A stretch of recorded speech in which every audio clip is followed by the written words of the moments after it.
And day number 6, the company that you miss the most. Man, that's a great question, and I definitely have a great answer.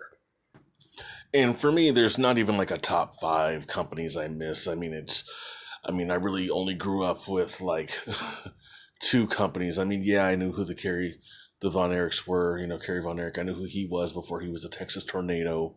I wasn't into ECW. I kind of came late after NWA to finally kind of get a hold of who they were. Because, I think by the time I started watching, Ted Turner may have been taking over or close to taking over. So I don't know too much about NWA and Dusty Rhodes prior to him being in WWF. I think I'd only heard stories from my mom's friend's son. He would tell me stories, but other than that, I don't know too much about NWA at the time. I do know more now.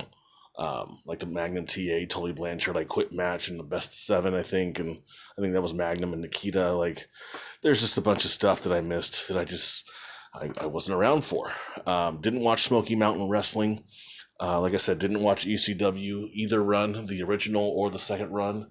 What else was around? AWA I was familiar with. Vern Gagne and his son, I think Greg. Eric Embry, I think that was USWA or World Class Championship Wrestling. So there's a good number of companies that were around.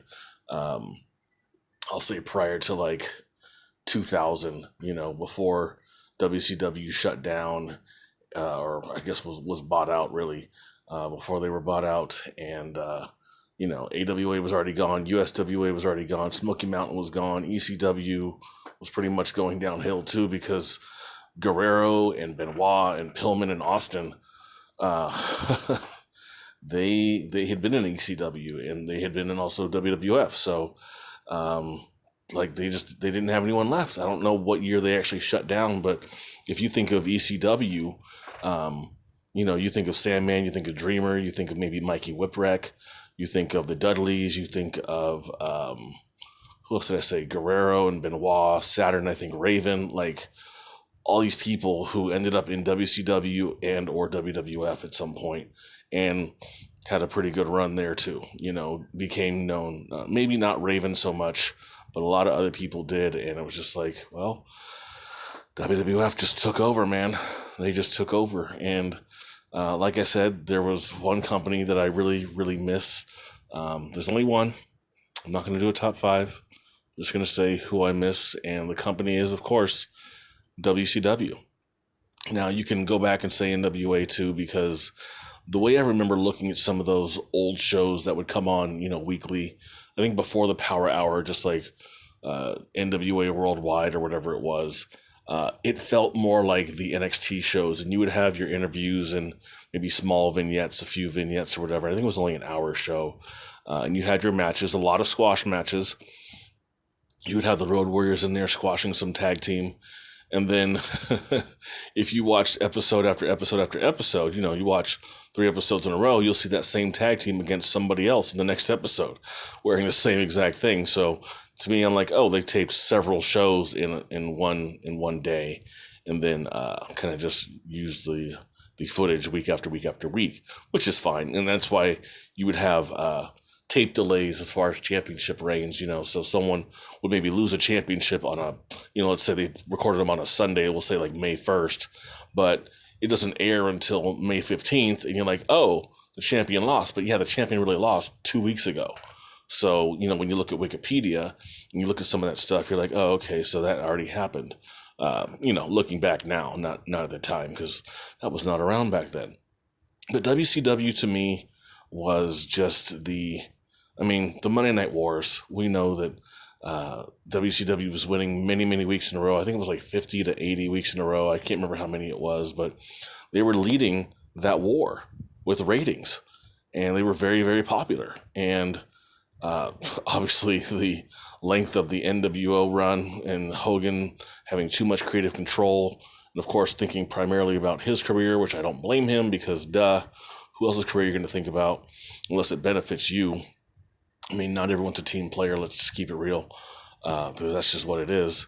But yeah, Hogan, he cost them a lot of money, but that also means that WCW, which is Vince Russo, Bischoff, whomever, gave him the power to do so. I mean, he could have probably tried to go back to WWF and try to make that work or whatever, but he had so much control and he was getting so much money and percentages off of stuff.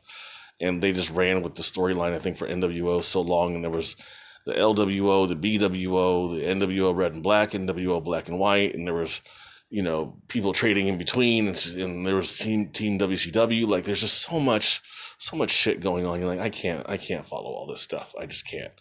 And not everyone could. And I wasn't even watching back then. I just, I listened to podcasts from Going in Raw and from Solo Monster Sounds Off, and also Wrestling with Regret, and he does reviews on his stuff. So Brian Zane, love that guy. He's great at what he does. I mean, all those guys are great. And even what is the other guy? He does the YouTube videos and does Raw reviews. Good mic work. Also a good podcast guy, video podcast, whatever to listen to, and just get a lot of information from, and a lot of these guys are going to have a lot more than I am, because I stopped watching for a long time. But, I have the network now, $10 a month, not expensive at all. And I go back and watch stuff. Like the other day, I watched the Eddie Guerrero tribute show, and I watched the Chris Benoit tribute show from YouTube because it's not on the network. So yeah, just a lot of cool stuff on there. But anyway, so going back to WCW and kind of just what it meant to me. What it meant to me was just that it was a safe haven for serious wrestling and better wrestling storylines sometimes than WWF at the time. Watching Sting finally get to Flair after he got kicked out of the Horsemen, tore his patellar tendon in his knee, trying to climb a cage. And I think he got hurt. I think, I don't know if Zank or Pillman was trying to pull him down and actually hurt him. Like, you can see when you watch the video from that Clash of Champions. I want to say it was Clash 10 or 11, something like that. I can't remember. But the Horsemen had a match. It was Arn, Flair, and Ole. And they had a match against like the Dragon Master, Buzz Sawyer, and Great Muta. I think in a cage. Yeah, it was a 6-man tag in a cage, which should have just been, to me, a tornado tag at that point. I mean, but, whatever. You do what you want to do. And Sting had come out into the show, no shirt, just his pants and his boots. Like actual like jean pants. I think he had his face paint on, or maybe his sunglasses, which, he didn't even do interviews after his injury. When he did interviews, he wouldn't do them without his face paint or without his sunglasses on. I remember that, because I was like, that's as much of Sting's face as I've seen in my entire life. And that was great, because to me, keeping it kayfabe, so it doesn't look like, he's trying to be human per se. He's still in character, and you're not going to see his face without face paint or sunglasses. That was just part of his thing. It's almost like unmasking Rey Mysterio or unmasking Kane, like, or Mil Mascaras. Like, you just don't do that. And you still, to this day, I don't know how many photos there are of Sting without his sunglasses on. Or face paint. It's just, that's his character. That's what he does. And I love it. Yeah, I mean, he's my favorite wrestler of all time. So, because he was so amped. He was so hype. He was Mojo Rawley and Zack Ryder wrapped into one, even with some Daniel Bryan popularity. I think he won most popular wrestler of the year in like 1990 or 91. I forget what year it was, but not surprising. And that's beating out Hulk Hogan, which is a pretty huge thing to do, But yeah, that was one thing I really loved about Sting, was just his energy and him chasing Flair for that belt all throughout 88, 89, a little bit maybe, 90, finally getting it and then losing it back to Flair, I think in January of the following year. I guess the understanding is that when you have your baby face constantly, winning matches and keeping the gold belt, apparently that's not the moneymaker. The moneymaker is having your main baby face chase for the belt. Some of my favorite Flair matches are where he is already the champion. The 2 Luger matches from 88 and the Sting match from 88 as well. Like those are three of my favorites where, Flair is already the champion. And I know one of the Steamboat matches, Flair regained championship, and then they had like another, I think a 2 out of 3 falls match on the Clash of the Champions. So, where Flair's the main bad guy and he has someone chasing after that belt and they're the good guy, it makes for a better storyline in the ring and something, to kind of root for. Yeah, you're always going to root for the good guy, but I guess it's kind of just better, I guess, overall to have your good guy chasing for the belt. Seth beating Brock recently at WrestleMania, big moment. Seth hasn't had a big moment since then. Just hasn't. Kofi beating Daniel Bryan at WrestleMania, big moment. Kofi's big moment since then is maybe flipping off Samoa Joe last week. So no one really cares. Oh wait, maybe jumping out of the cage against Dolph Ziggler. That was actually pretty cool. But as far as winning the title is a huge moment, but you got to have some other moments too, don't you? Don't you? But anyway, that's what Sting was for me. Sting was just like I guess kind of the motor. Flair may have been the steering wheel, but Sting to me was the motor in WCW, and that's part of why I miss that company so much. I didn't know who the Road Warriors were before they were in NWA, WCW. They came from AWA. I think they wrestled in Japan as well before they went to WWF. But that's where I found out who the Road Warriors were. Watching Clash of the Champions, watching WCW Saturday Night, stuff like that.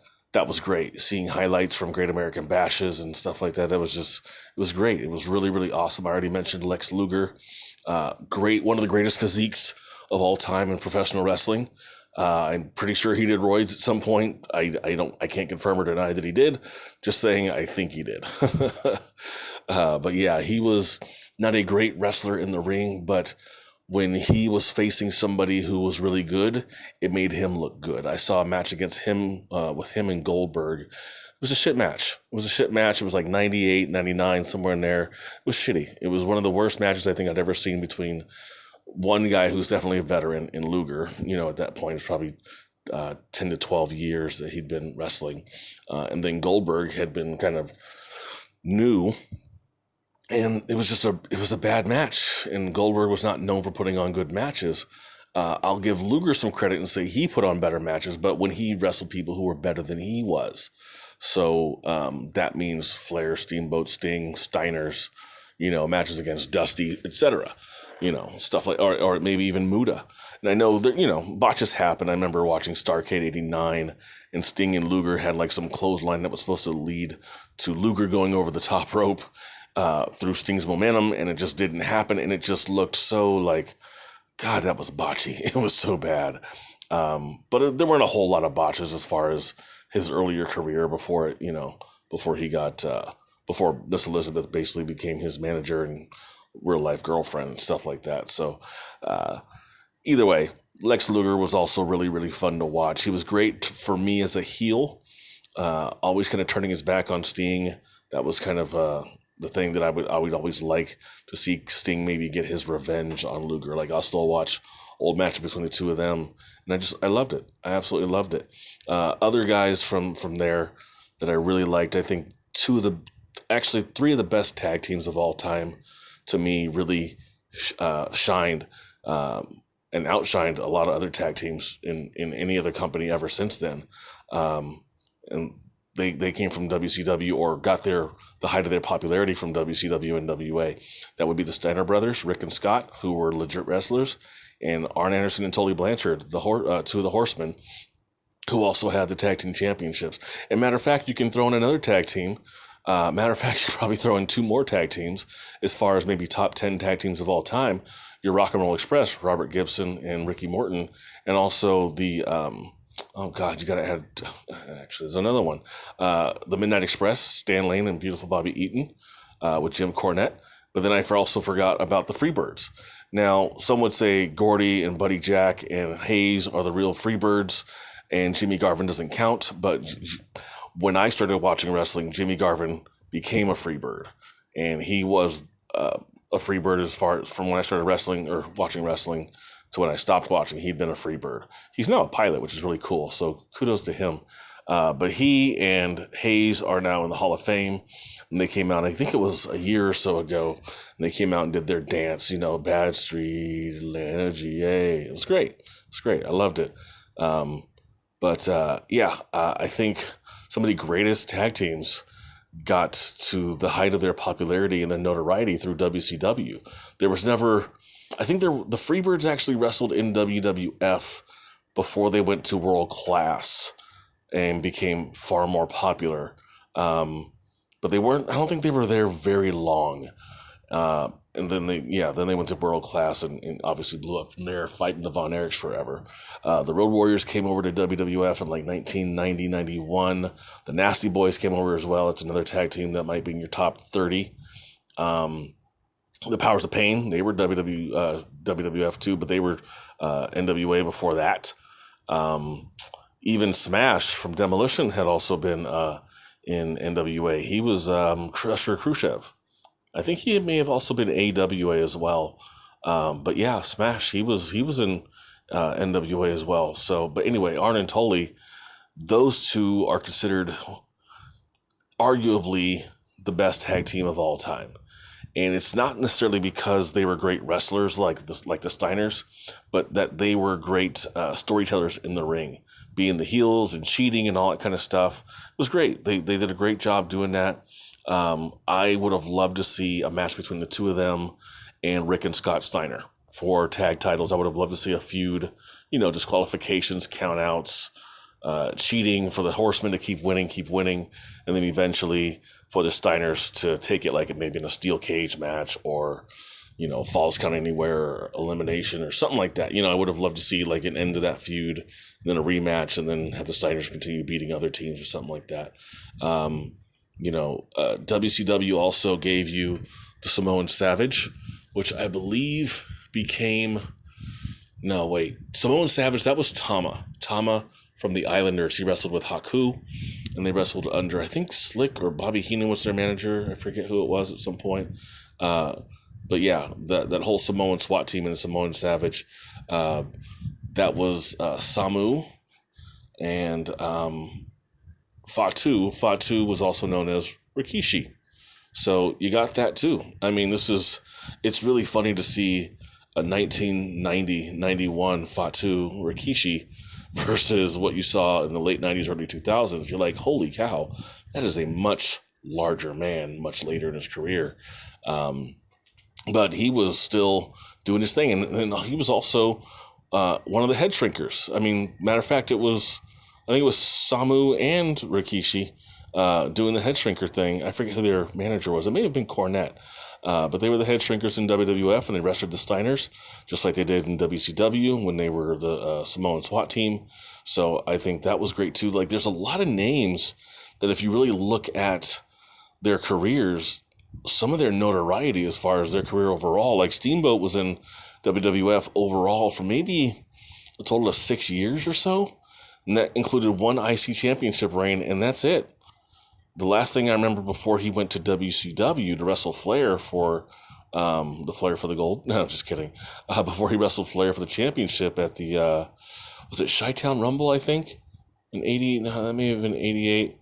No, it was the May 7th one, 89. God, what was that? Not Capital Combat. I forget what it was. It'll come back to me. But Steamboat had been in... He'd been in WrestleMania 4, and I think he lost to like Rick Rude or somebody in a tournament match, the tournament for the WWF Championship. And he lost, and he kind of waved, and the wave wasn't just like a, hey, thank you for cheering me on. It was like, hey, I'll see you later. Because he just had a kid, and he wanted to take care of his kid and be home with his wife, first son. I think he only had one kid, as far as I know. But so he left. That's why he ended up dropping the title to... I believe it was Honky Tonk Man, and ended up leaving, and that was it for him until he came back as the Dragon. And he also came back again years later and wrestled Chris Jericho, I think at like Backlash or something like that. And, for an old guy, he still got it, the same way you saw Sting at WrestleMania 31. He still got it. Impressive for an old dude, flying over the top rope and stuff, like doing different things like, hey, that's impressive. I'm all for it, man. I'm all for it. But Steamboat, when he was in WCW, he'd already been famous from that match with Macho in '87. But some of the greatest matches of all time include Ricky Steamboat, and that tells you just how good he was. And even when he left, WCW, went back to WWF and then came back to WCW, he was tagging with Dustin Rhodes and wrestling against Steve Austin and Pillman and stuff like that. So he got another look and got to wrestle some other guys he'd never wrestled against or with before. I thought that was pretty cool. And I'm sure I know he wrestled Flair. I can't remember if it was like a Nitro or something like that, or a pay-per-view. But I know he wrestled Flair again. And it's just, I don't think anyone really talks about that as one of the greatest matches of all time, because people just don't. He already had the, three of the other ones and the one with Macho. I mean, if you look at the top 10 matches of all time on most people's lists, as far as like websites and podcasters and stuff, Steamboat's going to have 4 spots. It's pretty crazy. He's going to have 1 against Macho and 3 against Flair. That tells you how good this dude was. And he was not one of those funny wrestlers like the Honky Tonk Man or Duggan or JYD or Bundy, where there's like super gimmicky. Like his gimmick was the Komodo Dragon thing, but it had nothing to do with him in the ring. Like there was nothing other than spitting fire, before a match, but that had nothing to do with him in the ring. Absolutely nothing. But he was a great wrestler, and I loved watching him. Chris Jericho, Chris Benoit, Eddie Guerrero, Perry Saturn, Raven, the Giant, a.k.a. Big Show, Paul White. These guys, they really got known for their work in WCW. Eddie Guerrero was in a 60-man battle royal. I think it was like a World War III, and he was like one of the final 9 or 10 people. And this is back when he was long hair, 80s, early 90s porn mustache, and he had his white unitard tights. Like, that's how old school Eddie Guerrero is. That was probably like 90, 94, 95, I think. I remember one of my classmates, we had a ceramics class together. Jose Lopez, never forget that guy. I remember him talking to me about Eddie Guerrero, and this was when Eddie started really kind of becoming more famous and changed his tights, and I think he was wearing black tights and stuff like that. Started watching a little bit and actually completely agreed Eddie Guerrero was really, really good, and it's crazy to think just how great he became overall. Watching that match the other day with Kurt Angle in that 2 out of 3 falls match, it was a lot funnier and serious to make the match worthwhile, worth watching.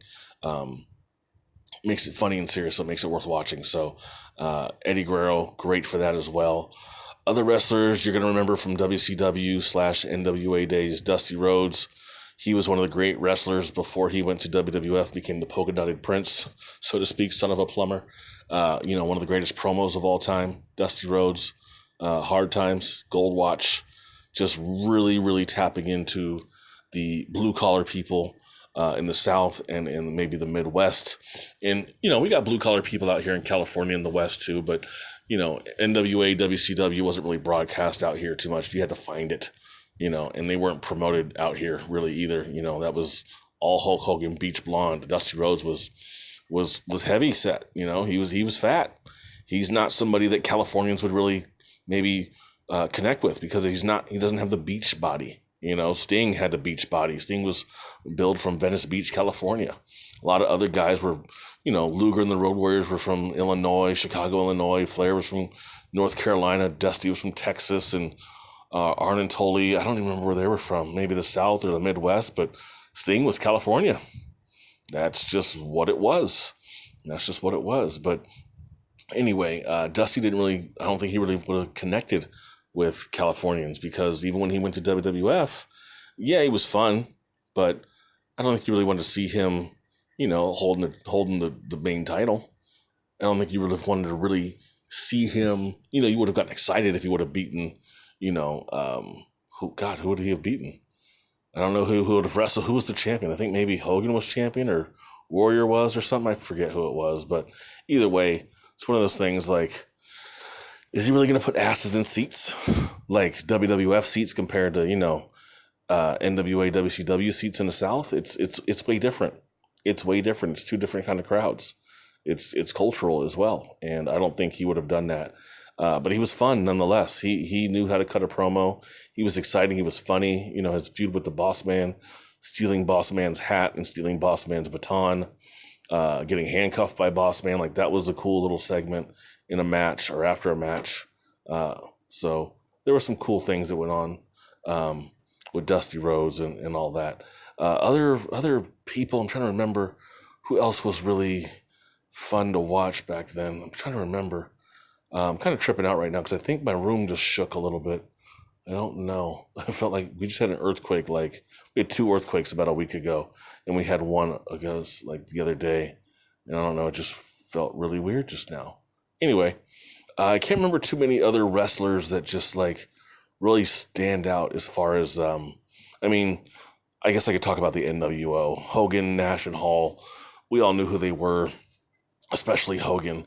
But Nash and Hall, when they came over and talking about, you know who we are, but you don't know why we're here, stuff like that. Like, oh shit, what's going down, you know? And then that Bash at the Beach where Nash and Hall are wrestling against Macho, Luger, and Sting, all 3 wearing face paint, which was pretty cool. And seeing Hogan come out and Heenan on the microphone talking about, yeah, but what side is he on? Because Hogan had actually started wearing black. People don't remember this, but Hogan started wearing black tights. He was kind of done donning the yellow and red, and he started wearing black tights, and it was just a little bit different. I don't know how long it lasted, but when he came out and Heenan started talking about what side is he on or whose side is he on, you're like, what do you mean? What do you mean? It's Hulk Hogan. Like, what other side would he be on? But they were alluding to a heel change. I think when he started wearing the black because the colors of NWO were black and white. So it was like almost like, hey, here's a prelude. We're not going to give it away just yet, but it's coming. It's coming. And he, you know, leg dropped the Macho Man, and that match was over, and he cut a promo. And it's not one of the greatest promos of all time. What makes it great and which makes it watchable is Mean Gene being in there, being surprised, all the trash in the ring, and the fact that Hogan just turned his back on everybody in the world. You know, you may have not been paying attention to Hogan wearing black tights, you know, long like spandex tights. Kind of, if you remember WrestleMania 4 when he was in Macho's corner and he had like those, I think it was like red. Yeah, he had on like red, like long tights, kind of like the Sting would wear.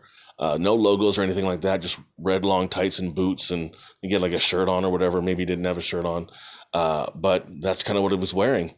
And it was different. You weren't really ready for that, but it happened. It happened, and people loved it. They ate it up, and they were pissed off too, because they threw trash in the ring. You know, I think people knew it wasn't real anymore, but it was still just like, I don't like this. I don't like seeing Hulk Hogan on the bad guy side. It's like, I don't know what to compare it to for people, but I almost want to compare it to like finding out Jesus didn't really exist or something like that, or like for kids that Santa doesn't exist. Could you imagine being a 7-year-old and finding out Santa Claus doesn't exist? That's like being 25 years old and watching Hulk Hogan turn heel. You're just like, what the fuck just happened? And that's what happened when Hogan turned the NWO. And of course, Goldberg, you know, he was groomed out of the WCW power plant, and he blew up. I mean, people still chant Goldberg, Goldberg, Goldberg when he wrestled Undertaker a few weeks ago, which was a shit match. Once again, I'm mentioning Goldberg in a shit match, right? Not everyone else's fault if everyone else can put on good matches with other people. Just saying. Goldberg needs to work on his stuff. It's not easy, I'm sure, but he needs to work on his stuff. But yeah, Goldberg was another guy who just was great in WCW. They built him to have short matches and to be very, very powerful. And it worked for quote unquote 186 matches, and they should not have had Kevin Nash beat him with a freaking cattle prod, whatever. That's just stupid. Should have, I don't know. I guess the only way to really beat a guy like that is to have someone cheat to beat him or something like that, because you don't want to have him lose clean, because then it just takes away all his power. So, I don't know. You got to do it with cheating somehow, but I don't know if you want to do it with Kevin Nash. Maybe you should have given it to someone else. Maybe it should have been Hogan. I don't know. Whatever. Anyway, WCW, that is the one wrestling company that I miss in all the wrestling companies in the world. I do miss the fun of WWF, but as far as companies exist, or as far as companies go, it's WCW. There was no better wrestling on the planet other than them. And speaking of which, there's no better person to follow on Instagram, Twitter, and Facebook. KJ from OC on all three. And we will be back tomorrow with another video. Hope you enjoy. Take care. Bye.